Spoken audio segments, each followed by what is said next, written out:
She never imagined her life would take such a turn. From a young age, she was taught that faith and loyalty were the pillars of a woman's dignity. Raised in a conservative home, she carried those values with her when she took the job as a nanny for a well-off family. The children adored her, and she found comfort in their laughter, their innocence. But comfort wasn't the same as fulfillment. Her days were structured, predictable. Wake up early, prepare breakfast, take the children to the park, help with their lessons, and ensure the house remained peaceful. It was a good life, an honest one. Yet, as the months turned into years, a strange emptiness crept into her heart. She tried to ignore it, blaming it on homesickness, on the exhaustion of caring for children who were not her own. But deep inside, she knew the truth. She was lonely. It started subtly, the way loneliness often does. A glance that lasted a second too long, a conversation that lingered past its natural end. He was always kind, always respectful. The man of the house, busy with his own responsibilities, would often pass by, offering polite nods and brief exchanges. At first, she barely noticed. But over time, those small moments became the highlights of her day. She told herself it was harmless. After all, they barely spoke beyond the necessary. But then came the mornings when he would pause before leaving for work, asking about her day, her life. The way he listened made her feel seen, something she hadn't felt in years. His wife was kind, but distant, absorbed in her own world. He, on the other hand, seemed to notice the smallest details, the way she braided the little girl's hair, the way she hummed softly while cleaning. It wasn't love. Not yet. It was something quieter, something dangerous in its subtlety. An unspoken understanding between two people who never should have shared one. She never sought him out, but when he was near, her heart betrayed her. A stolen glance, a shared smile, insignificant to the outside world, but to her, they meant everything. She prayed, hoping to kill whatever was growing inside her. She reminded herself of who she was, of the values that had been instilled in her since childhood. But desire is a stubborn thing. It does not die easily, no matter how hard one fights it. And so, she let it live in the smallest of ways. A moment longer at the dinner table when his wife was distracted. A warm cup of tea placed in his hands without words. These things were innocent, weren't they? She convinced herself they were. But the heart knows the truth before the mind is willing to accept it. And deep down, she knew this was the beginning of something that would not end well. She noticed how her heart raced whenever he entered the room.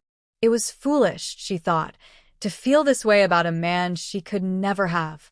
She tried to distance herself, keeping conversations brief, avoiding his gaze. But it was impossible to ignore how naturally they connected. Every word felt meaningful, every shared laugh a secret between them. She found herself anticipating his presence. The way his eyes softened when he spoke to her. The way his voice lingered in her mind long after he had left. She memorized his habits, the time he left for work, the days he returned early. It became a routine she didn't mean to create but couldn't break. He started confiding in her, small details at first. Stories from his childhood, frustrations about work. He spoke about his marriage with a tone she couldn't quite place, neither resentment nor affection, just emptiness. She listened intently, absorbing every word, feeling closer to him with each confession. It was wrong, she knew, to feel validated by his vulnerability, but she couldn't help herself. She convinced herself it was harmless, that she was simply being a good listener, a trusted confidant. Yet, she began to dress more carefully, choosing colors she knew he liked.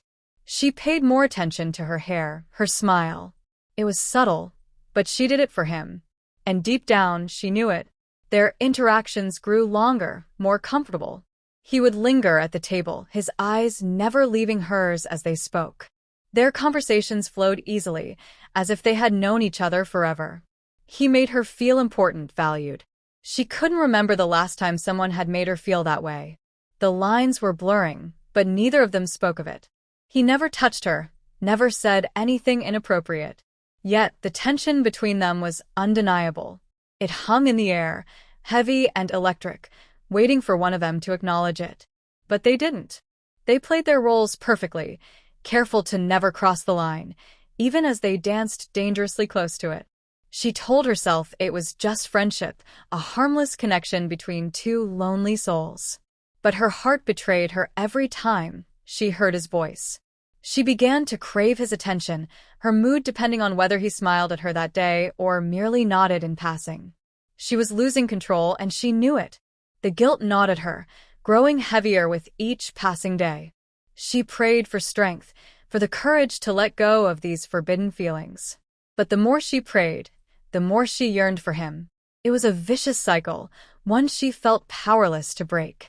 Late at night, she would replay their conversations in her mind, clinging to every word, every glance. She knew it was wrong, that she was feeding a flame that could only bring destruction. But she couldn't stop herself. She was trapped in a web of her own making, a prisoner to her desires. Every day, she promised herself she would end it, that she would build walls around her heart and keep him out. But the moment she saw him, her resolve crumbled. She was falling for a man she could never have, and the fall was as exhilarating as it was devastating. She was losing herself, and she didn't know how to stop. It happened on a rainy afternoon. The children were napping, and the house was quiet. She was in the kitchen, her mind drifting as she prepared tea.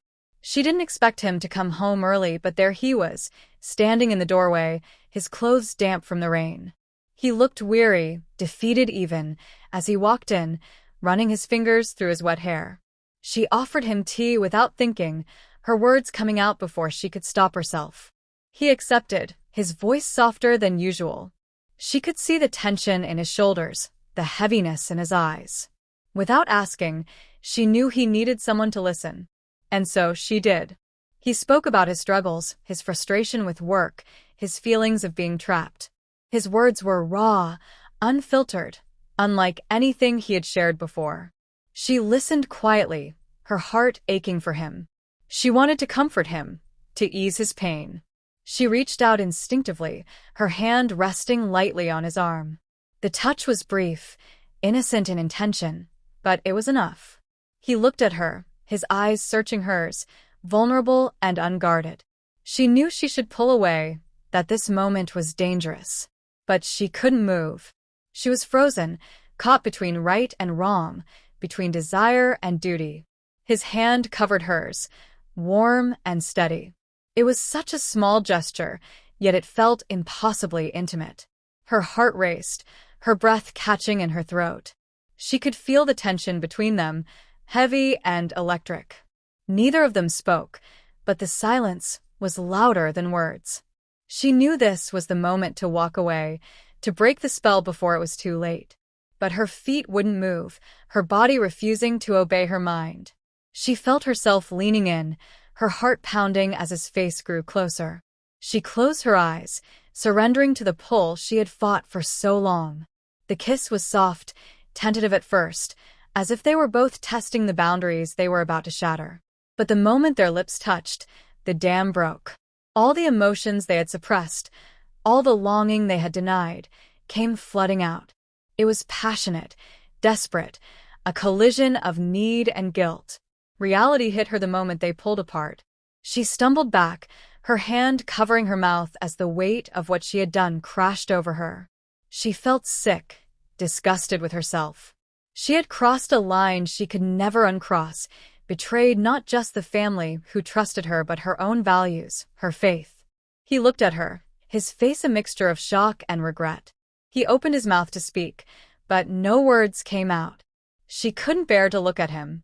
She turned and fled, locking herself in her room, her body trembling as tears streamed down her face. She sank to the floor, her heart breaking under the weight of her guilt. She prayed, desperately, begging for forgiveness, for this moment to be erased. But the memory of his touch, his kiss, was burned into her mind, haunting her even as she sobbed. She felt dirty, unworthy. She had betrayed everything she believed in, everything she was raised to honor. She wanted to disappear, to run away from the shame that consumed her. But no matter how hard she tried, She couldn't escape the truth. She had fallen, and there was no going back. Sleep eluded her that night. Every time she closed her eyes, she saw his face, felt his touch. She hated herself for wanting him still, even as her soul ached with guilt. She knew she could never let it happen again, that she had to end whatever this was before it destroyed her. But even as she resolved to cut him off, a part of her longed to feel his warmth again. She was trapped, torn between her desires and her morals, between her heart and her conscience. And she had no idea how to break free. She couldn't avoid him forever. The house was too small, their lives too intertwined. She forced herself to remain composed, pretending nothing had changed, even though everything had. She kept her distance, her words clipped and formal, never meeting his eyes. But she could feel his gaze on her, heavy with unspoken words. Days turned into weeks, and the tension grew unbearable. She was suffocating under the weight of her guilt, haunted by the memory of his touch.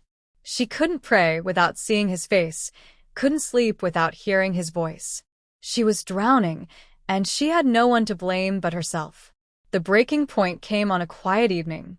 She was alone, cleaning up after dinner, when he walked in.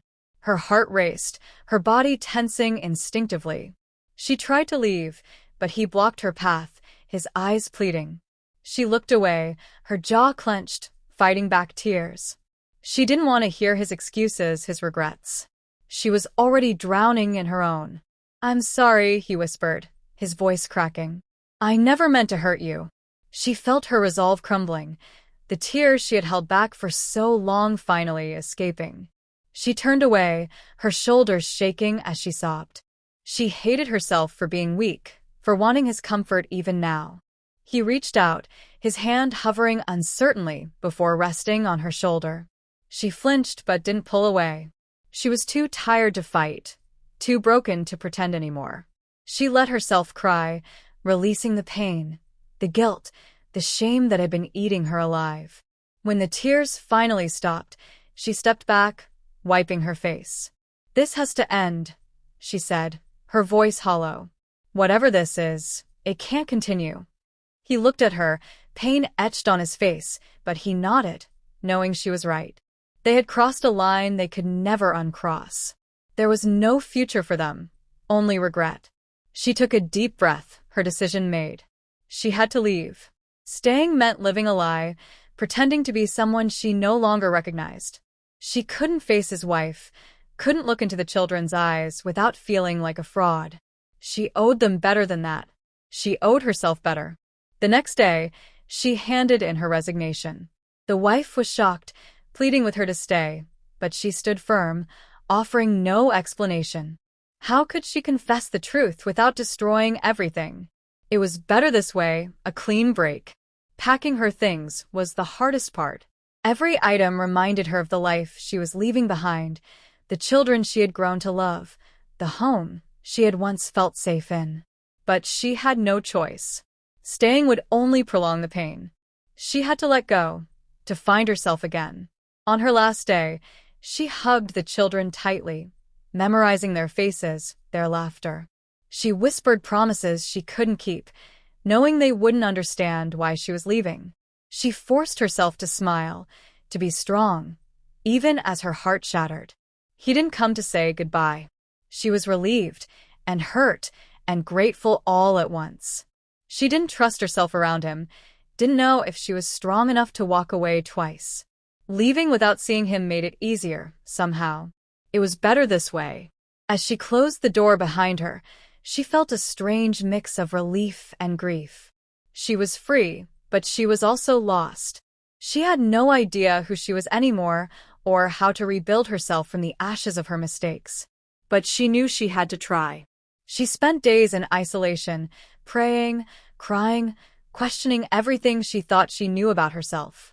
She begged for forgiveness, for peace, for the strength to move on. It was a slow, painful process, but she faced it head-on, determined to find redemption.